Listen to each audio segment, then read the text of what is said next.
Welcome back. You're watching World News, and I'm your host, Klaudia Czerwińska.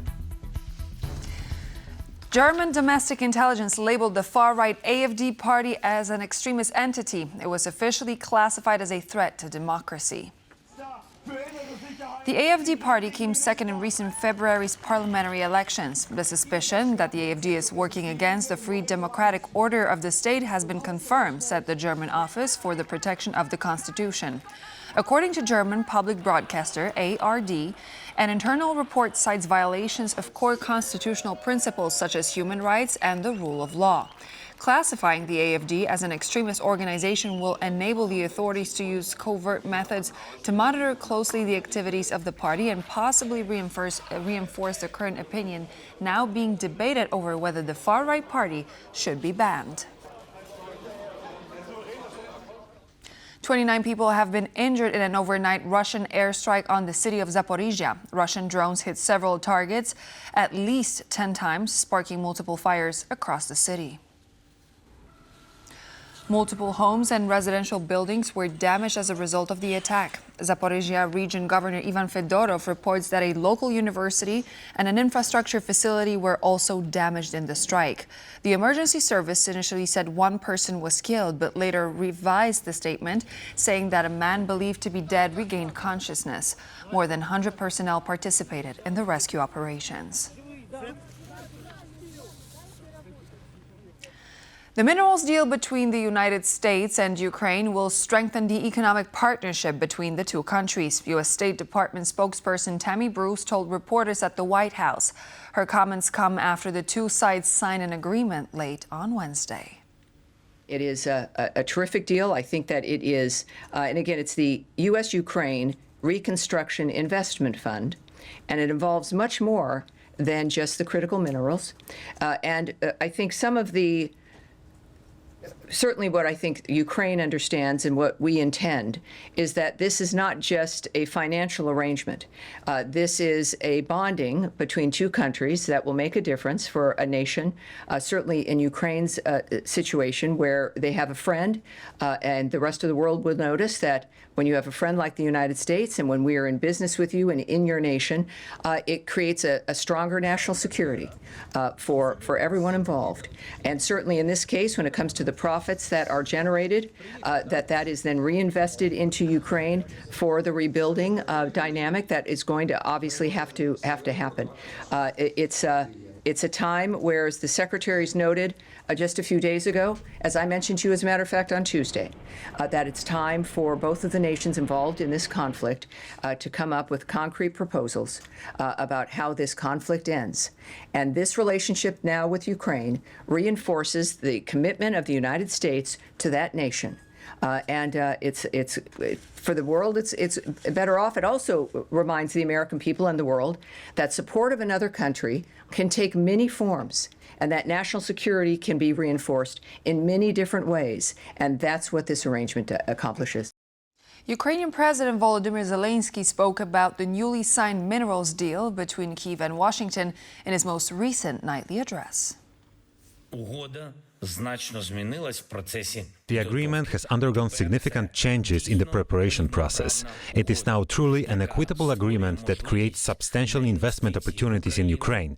Additionally, it will enable major modernization of industries in Ukraine and, importantly, improvements in legal practices in our country. This agreement does not create debt. It establishes a recovery fund that will invest in Ukraine and generate profit here. It is a joint effort with America, built on fair terms, allowing both Ukraine and the United States, which support us in defense, to benefit from partnership. We discussed the agreement with US President Donald Trump during a meeting at the Vatican. In fact, we now see the first outcome of that meeting, making it truly historic. We eagerly anticipate further results from our discussion. It was a meaningful and highly productive conversation, with every minute utilized to its fullest. I extend my gratitude for this and once again thank both the Ukrainian and American teams for their professional work. Donald Trump and U.S. Secretary of State Marco Rubio have appointed a new interim charge d'affaires in Kyiv. Julie Davis, the current U.S. ambassador to Cyprus, will take over the role. President Trump envisioned this partnership between the American people and the Ukrainian people to show both sides' commitment to lasting peace and prosperity in Ukraine. With that in mind, President Trump and Secretary Rubio have identified Ambassador Julie Davis to serve as the chargé d'affaires in Kyiv during this critical moment as we move toward a peace agreement to stop the bloodshed. Julie Davis will assume her new role on Monday, May 5th, as reported by the U.S. Embassy in Kyiv. In the past, she has served as the U.S. envoy to Belarus. Bridget Brink, the former U.S. ambassador to Ukraine, stepped down last month. May 2nd marks Polish National Flag Day. Poles all around the country put up national flags outside their homes and attend events celebrating the holiday. The Polish presidential couple will also participate in some of the official celebrations. To learn more about today's event, we're going live to our reporter Karolina Stolzman. So Karolina, it's the Flag Day today in Warsaw. Why is it important, and what's happening in the capital as of now? Good morning, Claudia. Welcome on this beautiful day. We are at the Castle Square in Warsaw, where the official part of the ceremony celebrating the Polish National Flag Day is just coming to an end. Now we've seen the flag raised here. We've had speeches from the Polish defense ministers and of course in attendance was also the presidential couple. Now the Polish president Andrzej Duda will later on in the day also hand out nominations, general nominations in the Polish Armed Forces and the Border Guard. But the celebrations don't just happen here in Warsaw, they happen all across the country. For example, we're seeing, of course, flag-raising ceremonies, there will be marches, there will be parades, but there also will be events such as races, picnics and concerts to mark this important date. Now, May 2nd has been deliberately chosen as a date for the Polish National Flag holiday because it is preceded by May 1st, which is, of course, the Labor Day, and then it is followed by another national holiday, May 3rd, which in Poland is the Constitution Day. But it also has a significance historically because on May 2nd in 1945, the Polish soldiers of the First Polish Army raised the white and red Polish flag in a Nazi-controlled German capital, Berlin. They raised it on the Berlin Victory Column and the Reichstag. Now, while being here at this event, I have spoken to some people gathered here and asked them what the flag means to them personally. These are the national colours. We're attached to them. It's our love for Poland.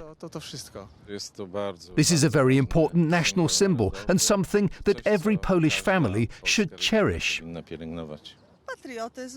This is patriotism, our national identity.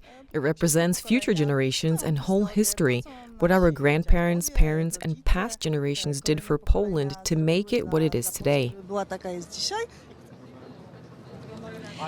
When it comes to the official meaning of the flag, of course, the colors correspond to the Polish national emblem, the white, as there is a white eagle in the emblem, an eagle crowned on a red backdrop. Now, the red in the Polish flag symbolizes bravery and courage and the sacrifices the Polish nation had to make over the years, whereas the white represents nobility, humility, and loyalty. And as you've heard, of course, all those values were very important to the Poles in the past, and they are important to those alive now who want to pass these values on to the future generations. Back to the studio. Lovely. Thank you so much, Karolina, for this great description from the heart of Warsaw, from the Warsaw's Old Town. This was Karolina Stolzman. It's just over a fortnight to the European Song Contest, with the final being held on Saturday, May 17th. On Friday morning, fans of Poland's entry, Justyna Steczkowska, cheered for the country's singing sensation as she left for Switzerland to prepare for the huge entertainment event.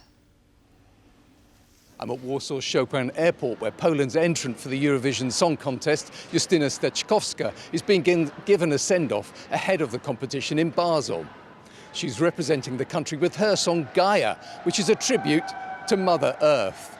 I spoke to her briefly, and she told me about how she wants Poland to be seen by Eurovision viewers. The song contains both Slavic agmas and our Slavic DNA, which is extremely important, our Slavic energy, which is why I sing the song in Polish language and only part of it is in English. This is very important because for me Eurovision is showing diversity in Europe, what is the best in each country. That is why I am very happy that some nations are returning to singing in their native language. Each language has its own energy that is extremely important. I think that Eurovision is great to watch when it shows what is best. Not that everyone is like the English, Americans or someone else, but everyone is themselves, and that is beautiful. Justina's been in the music business for 30 years now. She's had 19 albums and done countless tours, and she's loved across the country. And this is not the first time she's represented Poland at the Eurovision Song Contest. In 1995, she sang the song Sama. Poland, though, hasn't won the competition. It's placed second in 1994 in its debut year, and it's placed twice in the top 10 in the intervening years. This year, 37 countries will be competing in the 69th edition of the Eurovision Song Contest to an audience of millions. Justyna Steczkowska will be performing her song Gaia on May the 13th. Fans here and fans all across Poland will be backing her all the way.